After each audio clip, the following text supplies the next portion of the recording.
Hey everyone, what's up? It's BHB, and we are back with this mini series involving Stephen Curry and his playoff woes and playoff achievements. So basically, we're going to be looking at the Western Conference Finals and Finals of every single playoff run that he's ever had, and basically deciding whether or not he is a playoff choker. So here we go. Let's just get right into it. Right off the bat, we have the Warriors defeating the Rockets in 7 games. Now, right off the bat, the Warriors had a few injuries. And by a few, I mean just one. Andre Iguodala left lateral leg contusions. He suffered it in Game 3 and was out Games 4 through 7. And then on the other hand, the Rockets, Chris Paul strained his hamstring. He suffered this injury Game 5 and he was out for Games 6 through 7.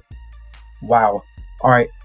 As you know, this injury for Chris Paul, it was very controversial as people believe that without it, the Warriors wouldn't have won. But, I think otherwise because, in my opinion, with Andre Iguodala, with him being out Game 4 through 7, I don't think the Warriors are going to be down 3-2 in that position anyways. But, we'll never know, so there's no need to be looking at what ifs. This is brutally honest basketball. We look at the stats, moments, injuries, stuff like that. So we're going to be talking about what did happen. So right off the bat, Kevin Durant dropped 30 points per game, 6 rebounds, 3 assists. And then you have Stephen Curry dropping 25 points per game, 7 rebounds, 6 assists, 2 steals, and 1 block. Now, the thing with Stephen Curry in this series is that if you look at Kevin Durant's stats, they went down just like Stephen Curry's. And in my opinion, Kevin Durant and Stephen Curry, neither of them had really good series, in my opinion. Kevin Durant shot 46% from the field, 40% from 3. And I know what you mean, like, Kevin Durant, he dropped 30 points. Like, that's not great. Kevin Durant, it's a good series, but he's one of the greatest scorers to ever walk on the basketball court, and you're being guarded by guys like PJ Tucker and Trevor Ariza. I get it. They're spending all their energy just to guard you, and I feel like that's why Kevin Durant deserves a pass on that. But Stephen Curry, he shot 50% from the field in the regular season, 42% from 3 in the regular season, and then dropped to 47% from the field, and then 36% from 3. As you can tell, there was an obvious dip in performance for Stephen Curry. And unfortunately for him, it was just, guys, it's not that he choked. It's just that he didn't perform as well as he did during regular season. And there's no injuries, so he has no excuse. This is his second year playing with Kevin Durant. And as a result, I feel like he should be playing a lot better at this point. I get it. If this was his first series ever, or his first playoff run ever with Kevin Durant, I understand. You're still getting used to playing with a superstar in the playoffs, high pressure moments. But this is your second year going, and not only that, but Stephen Curry shot 86% from the free throw line, when he shot 92% from the free throw line in the regular season. And I feel like Stephen Curry, when we're coming to moments, Game 3, it was the famous "I'm back" game. This is my house. He dropped 35 points against Chris Paul, and he was having a relatively tough series up until that point. And the thing is that when I heard that for the first time, remember, I brought this up a lot during the 2016 NBA Finals run for Stephen Curry, how when he said, "I'm back" against the Trailblazers, well, that really meant I'm ready to choke a 3-1 lead to the Cleveland Cavaliers, because I'm not actually back. I'm still banged up and injured, and, him saying he's back and then actually performing in Game 7 against the Houston Rockets, dropping 3 straight threes at one point, I'm pretty sure, and leading them to come back against the Rockets. I feel like that was a great moment for him in that series. Game 3 and Game 7, great moments. But everything else was rather mediocre or bad. Game 6, Klay Thompson saved Kevin Durant's and Stephen Curry's behinds. Draymond Green shooting terribly from the field, but he's the offensive playmaker and the defensive anchor that these guys needed. Andre Iguodala, of course, not a huge factor because he was out for most of the series. But yeah, guys, even though Stephen Curry, Kevin Durant, Klay Thompson, these guys played relatively well. Klay Thompson played excellent. Game 6, absolutely excellent. He played amazingly. But, yeah, the only issue here is I'm not going to give the Warriors as much credit for this win as they deserve, because, no one played exceptional except Klay Thompson. But the Houston Rockets played absolutely abysmal this series. James Harden shot 42% from the field, 24% from 3. Eric Gordon, 42% from the field, 35% from 3. Chris Paul, 41% from the field, 37% from 3. That's pretty good. And then Clint Capella shooting 72% from the field. That's pretty good in my opinion. 11 rebounds per game, 1 block. PJ Tucker, 48% from 3, 48% from the field. And he played great defense, got great rebounds, high hustle plays. In my opinion, that was great for him. But when you see James Harden's stats decrease immensely when it comes to efficiency, as he shot 37% from 3 in the regular season, that's a 13% decrease in efficiency. That's crazy, man. That's absolutely crazy.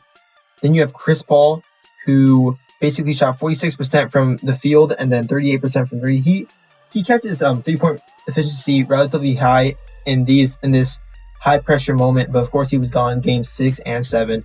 Eric Gordon played terribly compared to his regular season. Actually, no, he didn't. He's just consistently ass, I guess, shooting 43% from the field in the regular season and then 36% from 3-point line. Yeah, that's tough, man. Holy crap. I expected more. PJ Tucker actually was the only one that really stepped up his game. He shot 39% from the field in the regular season and 37% from the field in the regular season. So yeah, he played really well exceptionally well compared to his regular season performances.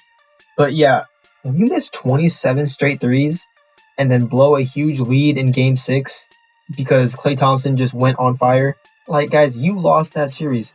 If you're up 3-2 and then Klay Thompson lights Oracle on fire, you should be like, okay, well, now we're back at our house. We're not going to let that happen again. That was one game. We can come back here. And then what was followed up by Klay Thompson's greatest performance, top 3 performance in the NBA playoffs ever, is followed by one of the worst playoff performances ever by a collective team. Trevor Ariza shot like 0 for 11 from 3, but I'm not going to blame him because I'm not even going to lie. He had to guard Stephen Curry, Kevin Durant, Klay Thompson, players like that. And in Game 7, when James Harden is hogging the ball for most of the first half because, of course, he wants to get into his own rhythm. He wants to set the pace, get an early lead. But when James Harden does that, it makes sure everyone else stays cold, all right? And Trevor Ariza, I'm not going to give an excuse for missing all those threes, but there's definitely a reason behind it. There's science behind it, all this, all that. So, yeah, James Harden, what he did to Trevor Ariza wasn't on purpose, of course. He wasn't trying to sabotage him, but it is what it is. James Harden did take up the ball most of the first half, and Trevor Ariza, unfortunately, had to guard 3 of the greatest offensive players of all time. Not the greatest, but some of the greatest. All right, calm down. Yeah, I'm going to give Stephen Curry there's an obvious decrease, and I feel like he should be performing better in these performances. So I'm going to give him a C+. It's not, I get it.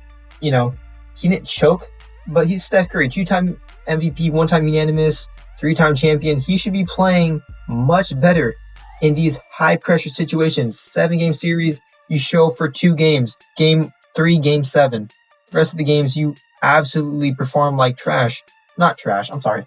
But you underperform. You're not, if you're a superstar, you're supposed to perform at a higher rate. And at this rate, he just wasn't doing that. So as a result, I'm going to give him a C+. I'm not being, biased or anything. I'm just being brutally honest. Look at this. When you have a decrease in points and efficiencies all around the board, that shows that you obviously didn't feel as comfortable in this situation. And I understand it's okay if you don't feel comfortable. Just get that out of your head and perform. That's all I'm trying to say. Now, moving on to the NBA Finals. The only injuries were Andre Iguodala, who had a left lateral leg contusion, which was carried on from the Houston series. He missed games 1 and 2. And then the moment he got back from game 1 and 2, he suffered a right leg injury in game 3. And as a result, he wasn't 100% for the rest of the series. And I know there was controversy behind this when Andre Iguodala went on to a bunch of talk shows and said that his leg was actually fractured. All right, here's the thing. I'm not going to confirm that because I'm not going to confirm it, use it as a fact because we don't really know. All right, that's what he says. He might just be trying to attack the Warriors organization for how they treated Kevin Durant. And as a result, he might be trying to, bring down their image. But this wasn't on the official report because the Warriors didn't report it like that. And as a result, maybe Andre Iguodala is right and they're just being scumbags. But no one knows. Maybe the Warriors are right in this situation and Andre Iguodala is being a terrible, terrible person. And maybe the Warriors organization is in the wrong. We will never know. It's just words going back and forth. But the Warriors front office, the organization, which in this situation I'm going to trust more, did say it was just a bone bruise and not a fractured leg. So that's all I'm going to say about that. But the Warriors defeat the Cavaliers in 4 games. Stephen Curry was being guarded by George Hill, I think. Yeah, that's not the best defender, but let me tell you this, it didn't matter. Stephen Curry still only shot 40% from the field, 42% from 3. Now, the 42% from 3 was relatively decent. It's just that there was a 10% decrease in field goal efficiency. What the fuck's efficiency? Efficiency from the regular season. Yeah, that's tough, man. Come on. All right, I get it. There's no injuries. You have Kevin Durant by your side, relieving off so much pressure. Game 1, he did play. There was a moment where he did a nice little crossover on, I don't know who it was. I'm not gonna lie, I forgot who it was. But then as he was attacking the paint, Kevin Love hit him in the face. Steph Curry still converted the shot and made it into an and one. Great shot. Put him up by 1 point as he hit the free throw. But come on, man. For the series, he put up 28 points, 6 rebounds, 7 assists, 2 steals. But he played 41 minutes per game, so of course those stats are going to be hugely inflated compared to the regular season. Guys, he shot 10% worse from the field than he did in regular season. Like finals compared to the regular season, he shot 10% worse.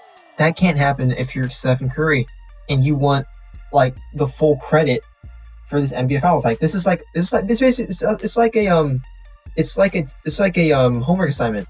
If the efficiency is not there, you're not going to get the A. You're going to be dropped down to a B, C, D maybe, but I'm not getting a D grade for this performance. He still dropped 28 points per game. All right, but my only issue here is that going up against this competition, he should have played way better because there was literally next to no pressure on him. I get it. There's an expectation for him to win, but when you're going up against people that are consistently missing shots over and over again, let me tell you this. LeBron James played amazingly. 34 points per game, 9 rebounds, 10 assists, 1 steal, 53% from the field, 33% from 3. But his supporting cast, 41% from the field, Kevin Love, 32% from 3. J.R. Smith, 32% from the field, 32% from the field, and then 36% from 3. George Hill shot 32% from the field as well. And they shot 44% from 3. Now that's rather impressive. But then, just to top it all off, Jeff Green, 29% from the field, 21% from 3. That is the definition of disgusting. Oh yeah, don't let me forget this. J.R. Smith shot 60% from the free throw line, and George Hill shot 50%. Now I don't know if this is actually true or not, but I was just thinking this, what if that 50% is literally just that one made free throw and that one missed free throw at the end of game 1? It could be a possibility, okay? Just saying. But yeah, obviously, I'm not going to name off every single stat from the NBA regular season for the Cavs, all the Cavs players I just mentioned. But let's just say that at certain points, there's a 10% decrease in efficiency from some players. And it's borderline disgusting. It's pretty embarrassing. For example, Kevin Love shot 42% from 3 in the regular season, shot 32% from 3 in the NBA Finals. J.R. Smith, shot 40% from the field goal and then 32% field goal efficiency. That's terrible. As you see, LeBron James was the only one putting pressure on the Warriors. Everyone else was playing rather terribly, and Stephen Curry is still only dropping 40% from the field. 28 points per game, 6 rebounds, 7 assists. I get it. He ran the system well. Game 1, he played rather well. Game 2, he played rather well. Game 3, he played terribly. And that terrible Game 3 basically dropped his stats for the entire playoff series. That Game 4, he played rather well as well. And if he hadn't played terribly Game 3, there's actually a small chance he would have won NBA Finals MVP.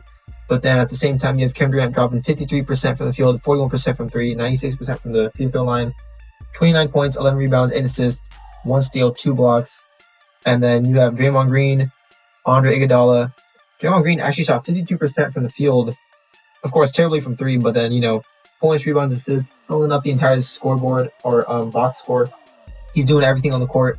Defense, playmaking, not much offense, but, he's still reliable when he's making a layup or something. There's still that. Andre Iguodala, 58% from the field. That's impressive, especially since he was injured. He shot 50% from 3, 10 points per game. Now, Klay Thompson, if I was doing a playoff series analysis on Klay Thompson, man, he would be getting A's for this entire 2018 NBA playoff run. 48% from the field, 43% from 3, 80% from the free throw line, But those numbers are amazing. And he is, in my opinion, a great reason why the Warriors defeated the Cavs in 4 games. Because remember, Game 1 and Game 3 were relatively competitive. But then him and Kevin Durant were just lighting up the floor nonstop. In my opinion, the Cavaliers lost this NBA Finals. The Warriors definitely did not win this. But yeah, that means for the 2 NBA Finals games that occurred here, the Rockets lost instead of the Warriors really winning. And the LeBron James and company lost it more instead of the Warriors really winning. If you guys don't understand that, what it means by, did this team win more in the NBA Finals or this team lose more? Like, for example, when that dude asked Russell Westbrook, did you guys win or did the Jazz lose? Or I'm sorry, did you guys lose or did the Jazz really win? He was like, what? Like I said in the past videos that it's not really a tough question. I'm going to repeat it one more time. It's basically asking, did you guys play well enough to deserve the victory, or did the other team play so poorly that they deserve the loss? That's basically what it is. The other team played so poorly that they lost.